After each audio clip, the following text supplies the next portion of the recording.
Welcome to the Author's Corner with H.D. Campbell. Each show is filled with news, reviews, interviews, and expert advice from the industry. All for you, the author. And now, here's our host, H.D. Campbell.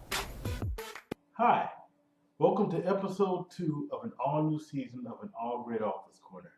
It's going to be a great ride this season. Again, we're doing more on-location shots. Today, please excuse my mess. We're in a new location. You're going to see new sets here coming soon. But for today's show, we're going to have two very powerful authors. Then we're going to go back to another lesson from Shonell Bacon. And our news gossip segment with Tasha is back. So when we return, we'll have our first author, Deidre Leshay.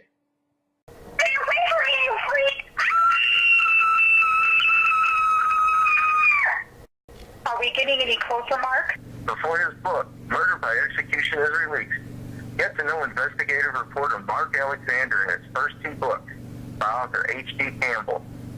Late Murder at 10. Find the murder of news anchor killed on the air. Start, the virtual killer. Track down a very dangerous cyber serial killer before the body count rises. Get both books at your favorite bookstore at Amazon.com and other online outlets. Also available on Kindle and Nook. Just who is author H.D. Campbell, you ask? He's the multi-genre author you have yet to get to know. Once you open his books, you can have a romance, get wrapped up on a world of mystery and suspense, or you can go on a journey to stop an international incident. To learn more, log on to hdcampbell.weebly.com for book specials and more. And as always, let your writing fuel your spirit. Welcome back. Our first author is Deidre Leshay. She's a first-time author, and she has a very powerful, very different book coming out. Great work of fiction, and I had a great conversation talking to her. I love talking to powerful superwomen, just like I've been talking about since day one, since Keisha Green all the way up. She's one of them. Let's hear her story. I probably was about 12, 7th grade, between 12 and 13, and I would write short stories in my English class, and I like to share them with everybody. And that's when I realized that I wanted to be a writer. Okay, number one, I'm gonna have to cut this interview short because see, you're sitting up. You read my biography. Now you just read back my biography to me because I started about 10 or 12 and I started writing short stories. So look, this is your interview. This is not mine. If you're gonna keep lying, we're gonna creep in. And no, I'm just kidding. No, that's pretty cool. That's pretty cool. So no, so. What's even funnier is I just told somebody today that I literally still have the very first short story I wrote back when I was in the 7th grade. I wouldn't think that was crazy because I still have some of my first short stories. Do not feel bad. So no, you are just fine. So that's one thing we have in common. So when you were a young writer, who were some of the writers or authors you admired? I've always been a mystery. So I started reading Stephen King. He's like kind of the middle, and he got a little bit too scary for me at that age. Be 12 and 13. He had me totally freaked out with Ed and the Clown. Exactly. So, I downgraded to R.L. Stein, and I started to read Nora Roberts. I got you. And then I got back into James Patterson, and that has always been my favorite author. And he's my writer hero. Like, I want to be big like him one day. Okay, you know what? Okay, I'm serious. Next time you say something that's like me, I'm cutting this interview off. All right, man. Cause I love James Patterson, man. James Patterson is the man, and like I said, a lot of my novels are James Patterson likes. I know exactly what you're talking about. So no, but quit reading my biography. Okay. I'm sorry. I'm gonna get Facebook off my phone right now so there you I go. can give you my own answer. Exactly. Oh, it's all good. So, tell me about your experience that led to your first book being published. It's in the process of being published right now. I'm under Tasha Johnson with Wicked Inc. Publications, and my book should be dropping at the beginning of December, so it hasn't actually dropped yet. And the publishing experience has been a well-learned lesson. That's all I can say about it. Cool. Well, tell me how you first got with Wicked Inc. Publishing. I mean. I met the owner of the company back in 2007. I was working with Vicky Stringer at Triple Crown Publication, and she was the very first author that I helped publish from beginning to end. So when I came in, I read her manuscript, and I had some input about her book, and I've seen it from manuscript form to book form. And we kind of just stayed in touch afterwards, and she told me in February, hey, I'm going to open up my company, send me your book. And that was in January, and I was really scared. I didn't think that my book was good. I mean, I let people read, and they're like, oh, it's good, but I feel like, my friends are going to tell me, you're writing crap. So I was really nervous to send it to her. I sent it to her in February, and she sent it back to me, and she said, it's not a bad story, you just need to make it flow. And for me, that was like, oh my God, this is the end of the world. She rejected my work. And so from February until July, I had not resubmitted it. So I resubmitted it on July 1st. And I kept my fingers crossed, like, I don't know what's going to happen. I know it's a good story now because I rewrote it from top to bottom. And 2 weeks later, after she got it, she sent me the email. She sent me a message on Facebook and said, check your email. And I'm like, man, this lady sending me another rejection letter. This time it's probably going to be like, don't give me your book no more. I mean, I was really scared. And she had told me she wanted to give me a contract. And what's crazy about that is she told me that on July the 15th. On July 16th, I signed the contract and faxed it over to her. On July 17th, G Street Chronicles was offering me a book deal as well. Wow. See, you never know. That's what I'm saying. You think you're not that good, then look, everybody wants you now. Not everybody. I was the only two places, No, but you know what? Y'all can think of. But to be honest with you, some people don't have any after them. You at least have two. Right. So no, believe me, I truly understand. So no. You have talent. I'm interviewing a good talent. You're great. You have to believe in yourself, which I know you already do. So. Yes. So next, I want you to, can you give me the title of your book that's coming out? Yes, it's called Secrets, A Liar's Lair. Ooh, I love that. Thank you. So what, my 8-year-old son helped me come up with the name. Cool. Can you kind of give me a little bit of a plot, or no, or is it hush hush? Oh no, it's not hush hush. Cool. So pretty much, I wanted to put a spin on the typical urban story where you have a African American man that's a drug dealer and 2 or 3 women chasing behind him. Mm-hmm. So the main characters in my book. They are African American men, however, they are not drug dealers.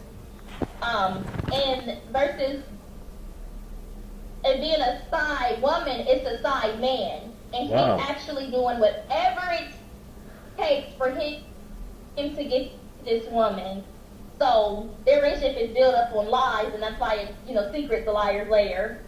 And so it's just your typical love story with just a twist, because it's the man that's actually causing ruckus versus the woman. Right. See, I've never heard of the side man before. I love that. And you know what? You don't come to think about it, we don't think about it, but there are probably plenty of them out there too. So yeah, you brought up something big right there. You may end up starting something. I don't know. But you know what? That's okay. You started this first, so no, that's good. And see, I love. There's gonna be a lot of stories about. Exactly. My thing is, right. Well, see, I love unique stories. I love them. You know, to where it's like, I've never heard of the side man, but I know that there are plenty of them because nobody really talks about them. Then you started this mess. So, so no, it's all good. It's all good. So let's see. So my next question is, you say people who have read your work, people who love your work. How are you received now that you're about to become a published author?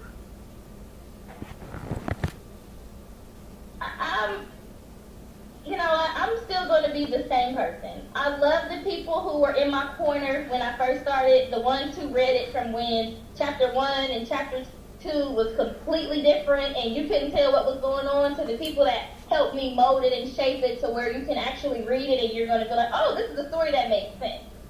I know what it's like to be somebody that, I want to say the hype person, pushing somebody to do what they have to do, and then that person just stops talking to them like, oh, I'm a celebrity now.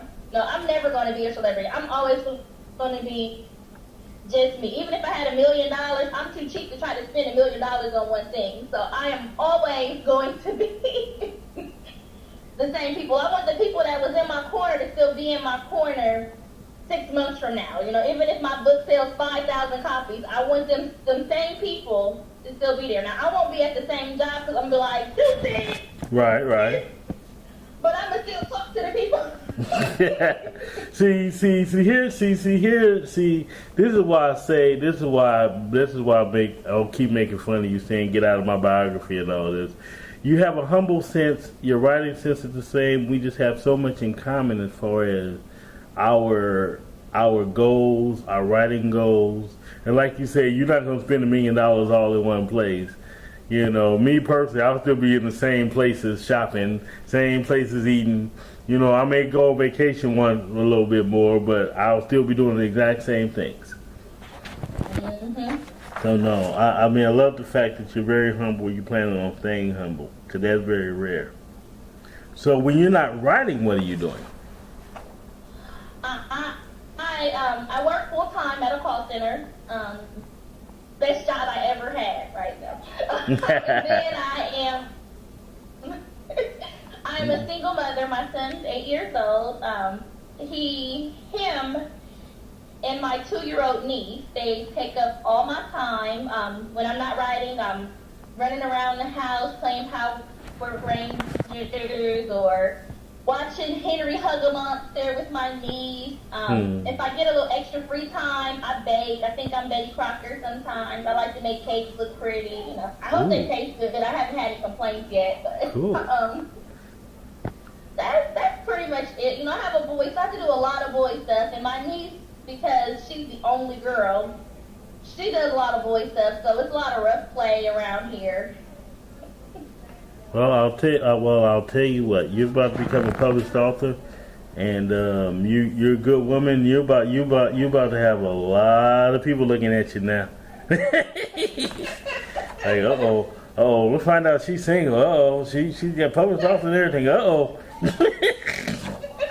So all I'm saying is, watch out for with your first book. And I'm actually making fun, but I'm really serious. When you get that one out, just watch out. You're going to have so much love and admiration. It's going to be beautiful. So, I'm probably going to be like, oh my God, I must be sleeping. Because, this all still kind of feels like a dream. It's like, oh, okay. And the publisher just dropped me an email this week like, oh, your book goes to the editor on Friday. So I'm like, oh my God. I thought, that was almost real. It's almost real. When they say SH just got real, yes, it just got real.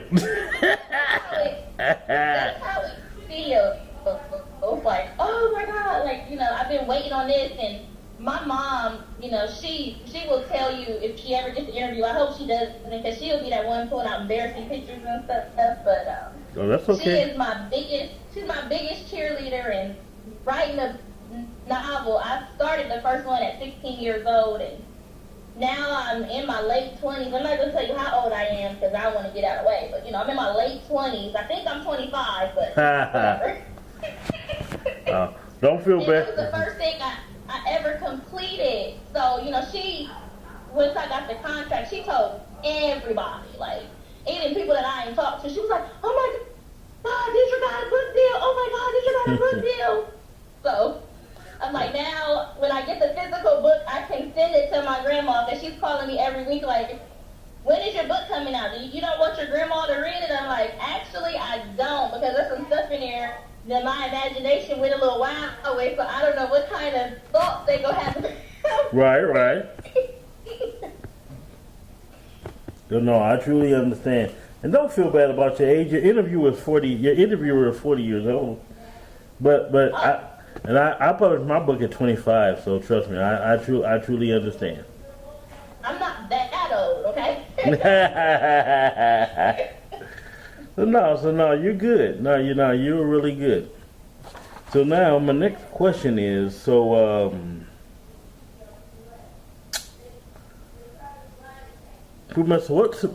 city and state do you live? I'm in Columbus, Ohio. Yay, cool. So what are some of your future prospects?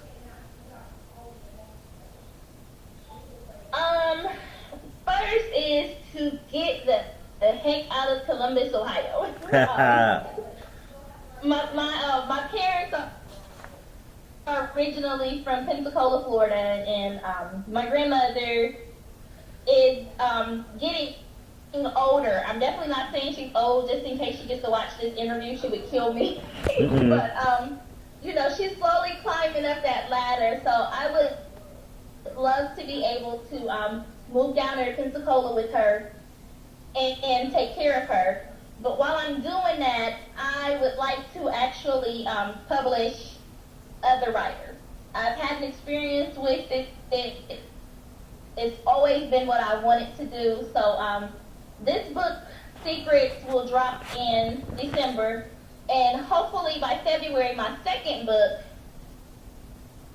will be dropping, and I'll actually have published that book myself.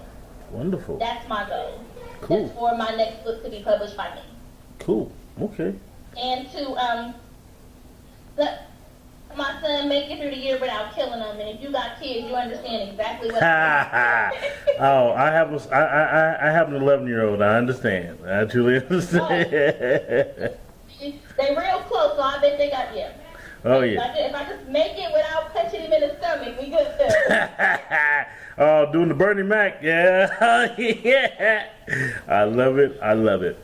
Well, he's almost bigger than me, so I don't know how it is with dads, but with boys, they try to test you and see how far you're gonna go. And he's 8, he's about 5'1", and he's 85 pounds. He's solid, and I'm 5'4", and he in my face, it's like I'm almost bigger than you. I'm like, wow. Yeah. Skylar's getting about as tall as me, so yeah, I know he tests me too. So don't, like I say, do not feel bad. Don't feel bad at all. Okay, at least dads go through the same thing, because I thought dads had it easy. Oh no, we have fun, but like I say, he's getting tall. He's in the testing phase, so don't, like I say, you're not alone. Okay. Now I'm going to get into another uncomfortable question I brought back earlier. I'm trying to get to know you a little better. And how can your fans get in contact with you?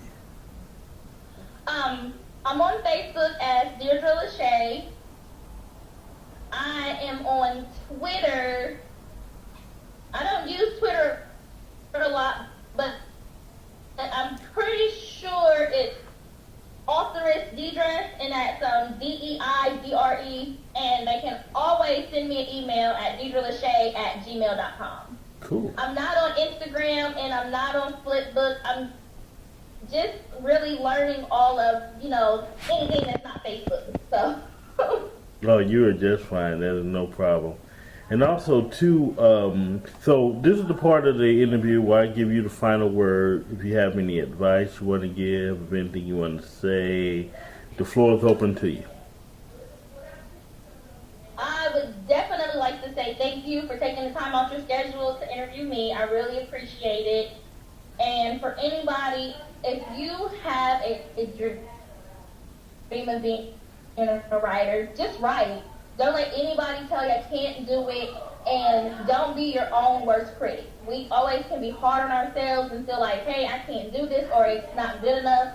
But with writing, it is not hit or miss. It's something that you build up. So if you don't know, research, get you a pencil and paper, write it. If it don't sound good, write it again. Writing is not, oh, I wrote one draft. I wrote my book 6 times before I even got the courage to send it to the publishing company. And then the 7th time, I was like, okay, you know what? I feel comfortable. And I've even looked at it again like, maybe I need to change this chapter. So, I mean, if you got that dream, chase it, no matter what it is. Okay. I had a great time talking to Deidre. She's a wonderful person. She's a wonderful mother. I had a great time hearing her story and having a chat with her. And you're going to hear from more in the future, and more than likely on future shows. Now, when we return, we're now going to talk to Simply Shonda. Have you experienced the Bruce Williams series of books, How to Lose a Black Woman and Geraldine? Experience Bruce Williams' journey, true love, and possible missteps along the way through his eyes, his poetry, and prayers. Then, meet Geraldine, whose own search for love makes some quite interesting and possibly dangerous turns. When she gets involved in a love triangle, she must find out within herself whom she wants to be with and whom she needs to be with. With special appearances by Bruce Williams, Geraldine and her friends help you experience her journey. Buy How to Lose a Black Woman and Geraldine at your local bookstore, Amazon, Barnes & Noble, or on your Nook and Kindle tablet. Interviews, information, news, and gossip. It has to be a new season of The Author's Corner. This season, The Author's Corner will take you to places it's never been with its authors and artists. It's still the same fun interviews, just with a little something extra. Check out a new Author's Corner every 2 weeks, right here at hdcampbell.weebly.com or his YouTube channel at hdcampbell1230. And as always, let your writing fuel your spirit. Welcome back. My next author is Simply Shonda. She comes from Little Rock, Arkansas. You got to remember, I lived in Fort Smith, Arkansas for a time a few years ago, and I've never forgotten those Arkansas roots. So it's always good to speak with someone from Arkansas. Even though I'm from Missouri, it's great to speak to someone from Arkansas again. Well, without further ado, here's Simply Shonda. Honestly, I wrote, the first time I actually wrote, I was in 12th grade, and my friends, we were just playing around with erotica scenes. We thought it was interesting, and we played around with it for a while, and we wrote like 7 chapters, and we never did anything with it. Wow. I was around 17. I was a senior in high school. See, you just about a lot of us. A lot of us were in school and we were just playing around with something and it ended up being something great. See, Right. So you're no different than the rest of us. It seems like most of us do that. We get started in school and a lot of times don't do anything with it till later. Right. So when you were in school, who were some of the authors you admired? Oh my God. Carl Weber, Omar Tyree, Zane, of course. I love Terry McMillan is my favorite author, hands down. I love her. She is like the best to me. Her writing is freaking awesome. I love her. Cool. Well, now actually you're about to join the ranks, basically, of all of them. So because you published, you've got a deal. Tell me about the experiences that led to your book deal. I started out really as just a reader. I read everything from Tide to Perfect. I have, just like everyone else, and then of course the ebook phenomenon hit, and I have about 2,000 books on my Kindle so far. I went from just a reader to an administrator in Creative Flow. And then I went from an administrator to an intern. And honestly, it happened. My publisher was like, why don't you write something? Let me see what you got. And I wasn't really confident. I was like, well, okay, let me see what I can do. And I sent her 3 chapters, and she was like, okay, where's the rest of it? Let me see what else you can do. It happened, honestly, just because she asked. Okay, we'll see. Well, on that note, I really have to ask. I'm going to go back for a second. Why do you think you didn't do anything back in high school with the pages that you wrote? I think because I love to read, but writing wasn't high on. I always wanted to be a social worker. So writing wasn't really high up on my list of things that I wanted to do with my life. It was always there because I always kept journals, but it wasn't like, okay, I'm going to be a writer. That's what I'm going to do with my life. In my mind, it was, I'm going to be a social worker and I'm going to continue to write in my journals, but I wasn't looking to be published. Okay. And was that experience where you were with the group, is that what actually started you on your path to wanting to write? When I joined Creative Flow, honestly, that's what honestly started me wanting to write. I was hands-on with everything, talking to different authors, being introduced to different authors, and giving my opinions and feedback, and that's what honestly started. I didn't really start this journey until August of this year. Well, now that you have a book and you about to blow up, how does that feel? You know you're gonna blow up. Don't play. You gonna blow up. Watch. That honestly, it's surreal. It's still surreal. Like I'm on a cloud. All right. Give me the titles of all of your books from the first to the latest. No Love, Just Love Making 1, and No Love, Just Love Making 2, and I have a book dropping actually Saturday entitled My Man Jamar with my publisher, Coco Mixon. Hopefully that's going to go through the roof. I'm excited about that. Tell me about that book, if you can. Well, My Man Jamar is about... I love the title, by the way. I'm sorry? I love the title, by the way. That's why I'm just curious. It's honestly about a man that's playing games with everyone around him. He's trying to make sure that he comes out on top with everybody that's lying to him, and he's actually playing a chess game with everybody. So he's moving all his pawns around the board to make sure when the game is over, he's still standing. Okay. So, who are you published with? I'm published with Creative Flow Publications. My publisher and creator of Creative Flow is Tasha Bynum and Coco Mixon. Okay, wonderful. And where can we find your books? Both of my books are available on Amazon. All right. Now, I ask a lot of authors this, and you guys always put on this humble hat when I ask you, but I really need you to take off that humble hat for a second. I know you have fans. How have the fans received you so far? Honestly, I have gotten a great reception. Honestly, I have all 5-star reviews, people inboxing me, and honestly, that was the best part for me. The inboxes I love. That's my favorite part. Because it's honest, like, I love it. I love your story. What's going to happen with this character? I love all of that. So, actually, it does kind of bring me into my next question. When you're not writing, what do you like to do? Besides talk to yourself. I'm just kidding. If I'm not writing, I have a 1-year-old son. So, if I'm not writing, I love hanging out with my family. Like, I love it. I love trying different restaurants. That's my thing. I want to go to every restaurant in my state. And they keep opening new restaurants. So I'm like, dang, I'm broke. I can't go this week. Dang. But I go to the park. We go to the museum. We go to plays. I'm also troop leader in the Girl Scouts with my niece. I do a lot of stuff. See, I love this. I love it. So what city and state do you live? I am from Little Rock, Arkansas.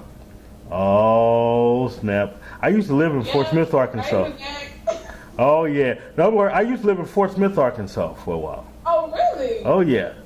So, wow. Oh, yeah. So, small world? Oh, most definitely, most definitely. So, no, so I'm down with the Razorbacks. So I'm with them. Right. So that's cool. That's cool. I like that. I like that.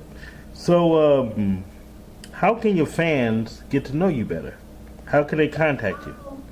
I'm everywhere. I am on Instagram, I'm on Twitter, I'm on Pinterest, of course, Facebook.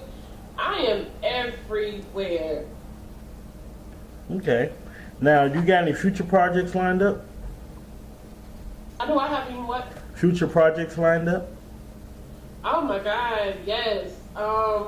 I'm actually we're working on a company project that's due out in December. I'm also, my last installment of No Love, Just Love Making will be coming out in either December or January. I'm currently writing 2 books, trying to get those out, trying to get them finished so I can send them to my publisher so she can take a look at them.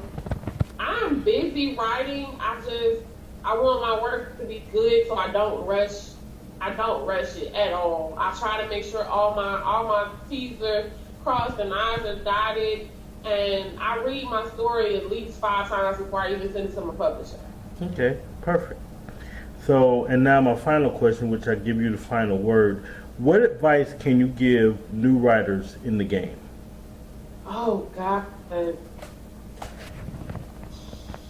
That's tough because I feel like everybody gives everybody the same advice. My biggest thing would be don't get caught up in the publishing beef. So don't get caught up with other authors beefing with each other. Don't get caught up with the publishing houses beefing with other publishing houses. Tell your story. Make sure your story is told the way you wrote it, the way your life is going. Make sure your life is how you want it. Don't get caught up being a front man for somebody else. Make sure your story is told the way you want it to be told. That is my advice to anybody, new and old, because people are getting caught up in these publishing beefs, and it's not making any of us look any better. Another great interview, another powerful one. Well, you know what? I just thought about something. This show is just full of powerful women today, because when we come back, we're about to bring another one in, Shonell Bacon. Just who is author H.D. Campbell, you ask? He's the multi-genre author you have yet to get to know. Once you open his books, you can have a romance, get wrapped up on a world of mystery and suspense, or you can go on a journey to stop an international incident. Log on to his new personal page at hdcampbell.weebly.com and look for it in the More section. Check out his latest blog tours, book signings, release dates, and more. Then get updates from his author, H.D. Campbell's Facebook page for the most latest. Get to know H.D. Campbell and let your writing fill your spirit. If I knew they were sending men this time, we have to find the warhead. Stop an international incident right from your couch or bedroom. By the Sergeant Wise Guy Chronicles series by author H.D. Campbell. Freed as American Agent Codename, Sergeant Wise Guy must use his powerful skills of battlefield strategy to find a Soviet nuclear warhead stolen during a time of unrest. Then read as he fights to stop a plague unleashed upon the East Coast. With each page turning, spine-tingling page, you also get the chronicles of a wise but wisecracking thorough agent.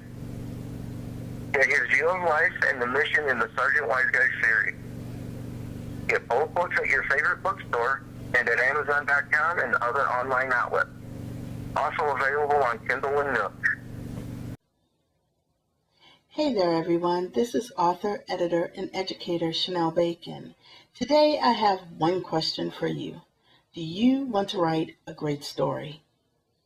If you do, get out of your story's way. Your story isn't about you. Characters might share facets of your personality. Issues you care about might be interwoven throughout your story. However, the story is about your characters and their conflicts and their obstacles and their drama and their decisions. Give your story center stage. Show, don't tell. Though telling is okay sometimes. Avoid comments and clarification and over-explaining setting and characters' thoughts and actions. Develop unique metaphors and similes that tie into your story, your characters, your settings, your purposes. Let the story unfold as it needs for the characters that are present, not how you want it to unfold because you're the author. Readers don't want coincidences. They really don't. They want consequences that are authentic to your story and to your characters. Focus on the story and it will be told. Not your version of it, the story's version. I hope this helped and inspired you to get out there and write your great story. To learn more about me, you can check out my official website at shonellbacon.com. To learn about my editorial services, you can go to CLG Entertainment. That is clg-entertainment.com. Thank you, HD, for having me, and I will be back soon with another tip. Have a good day. And it's just something about watching Shonell and giving those lessons. I mean, it's just wonderful. And me personally, I have to agree, stay out of your story's way. When I'm working on my books, I always find my way arguing with myself. I want to go one way and the story wants to go another way, but I always go the way that the story goes. So yeah, so definitely stay out of your story's way. Now we're gonna have some fun. We're gonna talk with Tasha as soon as we come back. We're gonna talk Ebola, Raven, as well as a scandal and how to get away with murder update. Stay tuned. Press kits, manuscript editing, marketing, and more. What do you need? HD Campbell Productions will help you design a package you need for your project. Let us serve you with your literary or marketing needs. We do editing, press kits, book trailers, book formatting, marketing, web editing, and more. What can HD Campbell do for you? Log on to his website at hdcampbell.weebly.com for more information. You can email him at hdcampbell1230@gmail.com or call him at 314-265-9169 so he can set up a package for you. Check us out, and as always, let your writing fuel your spirit. From the romantic mind of Janelle Irving comes her debut masterpiece, Let Me Love You Down. Follow the story of Jessica Watkins, a 22-year-old first-time high school teacher. She meets 17-year-old Kyle Rogers, a smooth-talking but soft-spoken senior. A near tragedy brings Kyle and Jessica together as the best of friends and confidants. Eventually, the two fall in love, but with Jessica being Kyle's teacher brings major complications. Read Jessica Watkins' story in Let Me Love You Down, exclusively at Amazon, coming soon to Nook and your favorite bookstore. Hey everybody, what's up? It is your girl Tosh and I'm back with your celebrity gossip news today. I am so happy to be back. It feels like I've been gone forever, but I brought you guys some good news and some interesting things, and so let's just get into it. First, I want to say my huge condolences to Joanne Borgella. She was 32 years old. She was the American Idol contestant, and she passed away of breast cancer, I believe the other day. And so I just wanted to say,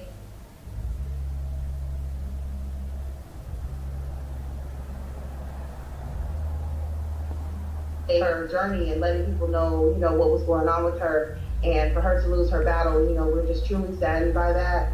So, yeah, just really sad right there.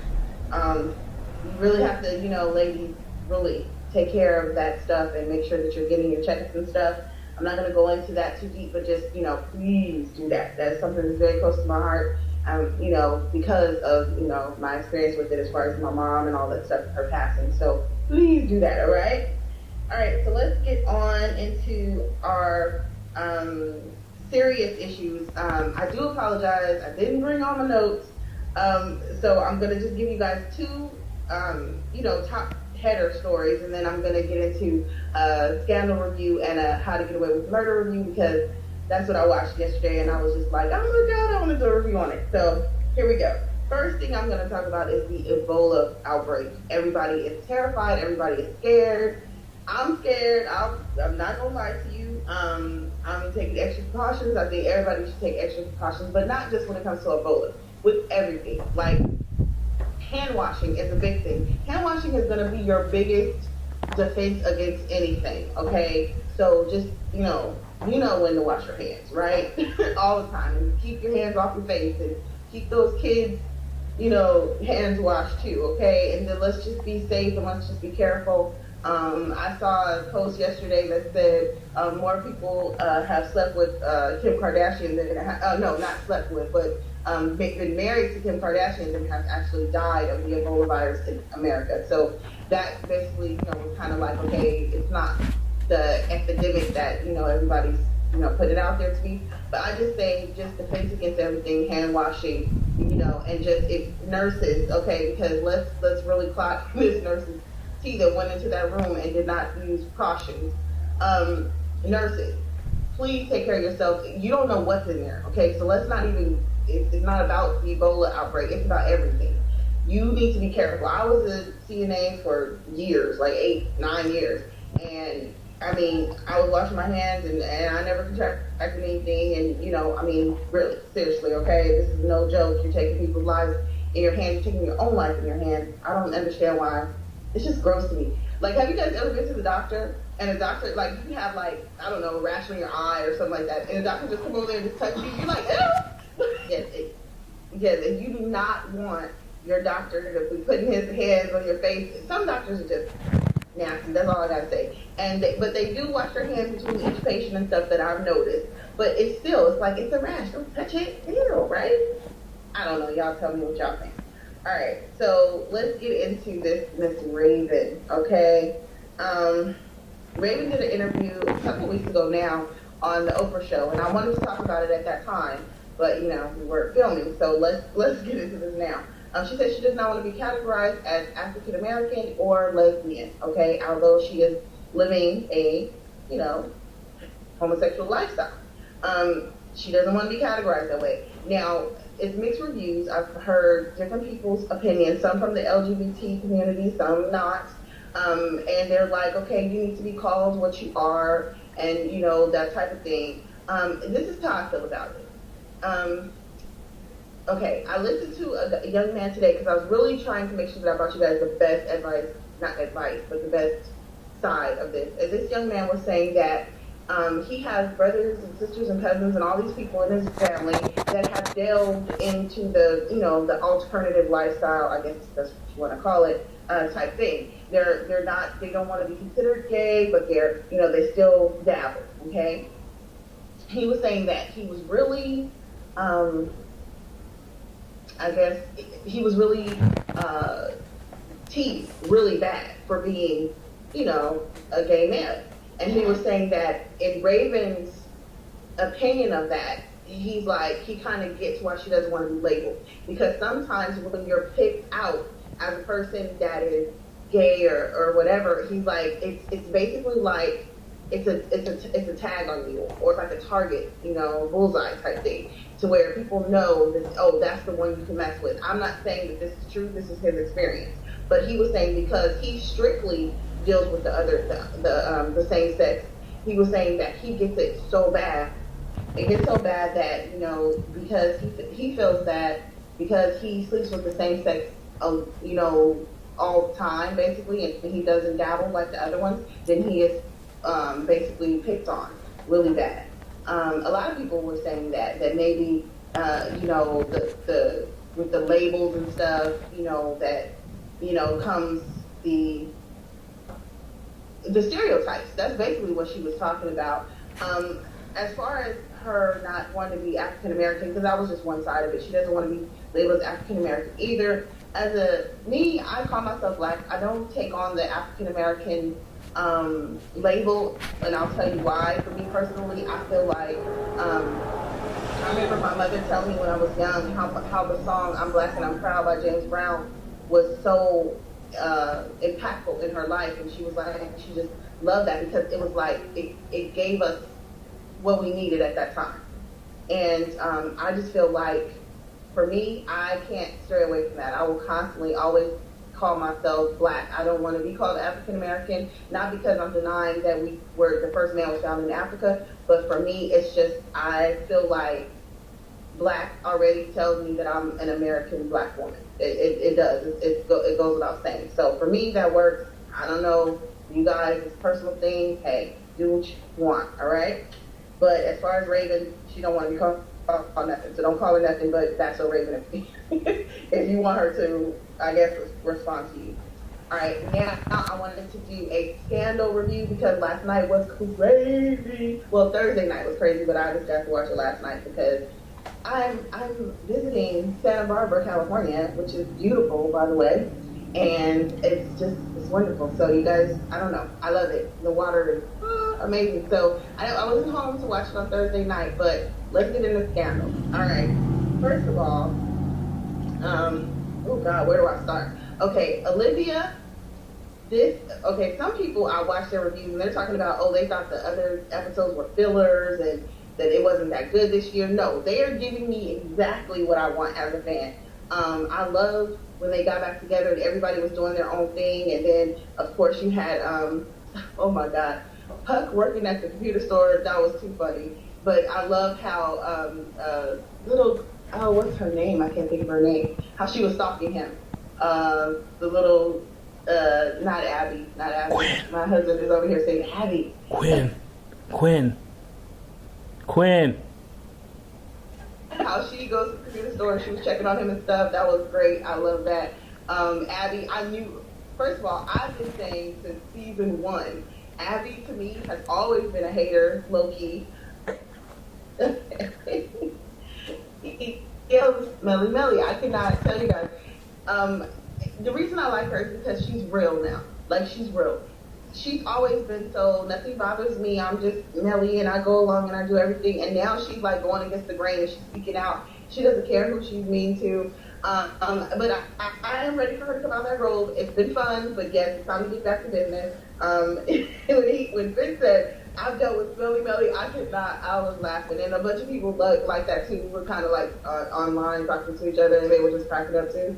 So it was really funny. I think you guys, this season, what it's giving us is Shonda is basically showing that she is a brilliant writer. I know she has other writers too, but just the concept and the way these characters are coming together, she's just really showing off. That's what I'll say. Basically, just hand over the Emmys. That's how I feel. When Liv was talking to those parents that were trying to extort, and when Liv was talking about how she was going to, when the couple was talking about they're going to extort the first family, and Liv went into telling them how she was going to label it as pedophiles and take the picture for them, I could not stop. I was like, yes, because first of all, they should have tried to get any money for this, and they already had money anyway. I don't know, but yeah, she handled that. It is handled, yes. So I was really happy as a gladiator. I hope you guys keep watching Scandal. I'm definitely gonna keep watching 3 seasons. What are we? 4 seasons? There's 4 seasons in. Yeah. Scandal does like 20 seasons. I love it that much. Anyway. And, okay, another thing I want to say, I will never get tired. I will say it a million times. I will never get tired of her and Vince's relationship back and forth. It's people that say, oh, I'm tired of her and the president, and I'm tired of her being the president, whatever. There is something so awesome to me about their connection. It's just really, I really like it because, a lot of people talk about, oh, well, why? A lot of people get mad that she's the president's mistress. For me personally, I look at it like this. She, to me, is so many other things, and I do get it, but I like the chemistry, and I like it. I think it makes for good TV. I'm sorry, I like it. So, there, boom. All right, and then moving on, past Scandal, because I love it. I don't want anybody to change it, okay? And has anybody noticed that Cyrus Beam has new hair. I know everybody's talking about it on what it's like a Backstreet Boy hair. I don't know what it is. It's like some new kids on the block hair. They didn't even go get like Justin Bieber hair. They went way back to go grab that wig. No, Cyrus, don't do it. And then him and the hooker. What? Yeah, Cyrus and the hooker. I can't, because the Cyrus that I knew last season and the season before and the season before that is not that dumb. He basically, reamed the president and was like, "How could you?" and "Why? How could you do that?" But see, now Cyrus has lost, James, the love of his life. So now we can get into How to Get Away with Murder. It was so good last night. Oh my God! But it's good every night, right? Okay, so you have these kids. They're competing for this major trophy that gets switched around all the time. And the word for the day is shooting star. I thought the word of the day was going to be Eiffel Towering, because I had from Scandal, just throwing back a little bit. The kids said that they were doing, what the hell is that? So I looked it up, and I advise everybody to Google that word, because I was like, what the heck? Did you look it up? Okay. Let me know what you think, if you guys Googled it, or was I the only one? Okay. Anyway, but the word, I didn't know what they were talking about when they were talking about who's going to be the shooting star. But then later on in the episode, we find out that the shooting star is the person who basically offs themselves because the pressure is too much. That's the person that jumps out of a window or does whatever that they have to do because the pressure of this job is just too crazy. And it ended up being one of the lady, she's CEO of some sort of, a young lady, she was the CEO, well, she's older, but a lady, she was the CEO of an investment company, and basically her assistant framed her for insider trading, and he was going to get away with it until one of the people, now I do apologize, I don't know anybody's name on this show except for, I think, Annabelle. I don't know why their names don't sit there with me, but I just know, okay, this person, I know them by labels, okay? Get mad at me if you want to, Raven. That's how I know them. I know the black girl. I'm sorry. I know the gay guy. That's how I label them. I will learn their names. I do know Wesley. That may be his last name, though. I do know him. He's so cute. He reminds me of like a young Michael Jackson. Is he giving anybody else that vibe? Is it just me? I don't know. Let me know.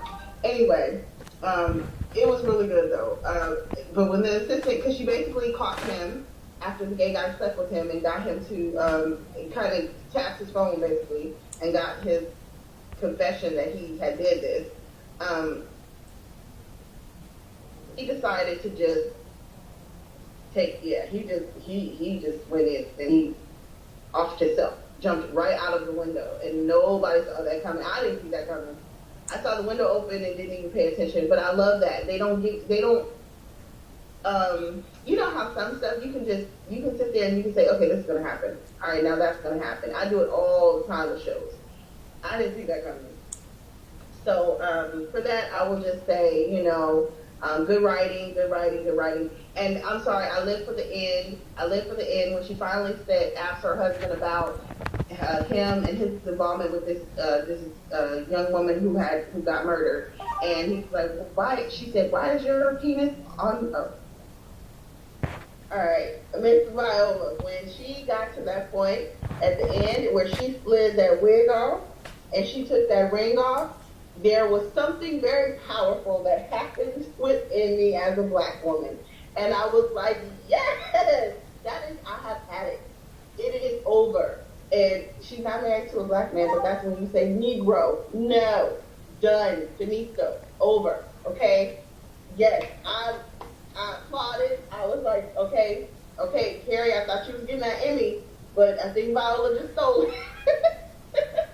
I think Viola just stole that Emmy or just get two, because I loved it. I loved when she was taking the makeup off. There was very, and there was no words. There was no words being said. It was just this, I'm done. That's it. It was like, I'm not putting on no fronts for you. But love it. And it was the perfect ending to that show, and I thought it was awesome. And that show actually ended better than the other one I watched. I watched another show, that I thought was just going to give me a because every time, every week they give me this awesome ending, and this week they did. They kind of failed, yeah. But yeah, so basically they won best ending for me. This show was the best ending for me, even better than Scandal. So shout out to Shonda Rhimes, another good week. Woo! Okay, I'm happy. That is your review. You guys, please let me know what you think about every single thing that I said. Answer the questions that I asked you guys. Everything. Show Mr. Campbell some love, and thank you all for watching. And I cannot wait to get back here next week. Thanks so much, and I'll see you next time. Bye. That was a wonderful segment with Tasha. Her husband got a little bit in there, and that's gonna be kind of fun. I would love for them to do the segment together. Hopefully, I can convince them, and they will. Before I say goodbye, I want to make a couple of announcements. Number one, I have a couple of new appointments. Number one, I'm now the co-CEO of CIP, which is Creative Inspirations Publishing. And my duties are basically, besides being co-CEO, I'm the editor as well as the marketing director. So pretty much, so I'll be doing a lot of the editing as well as getting new authors out there.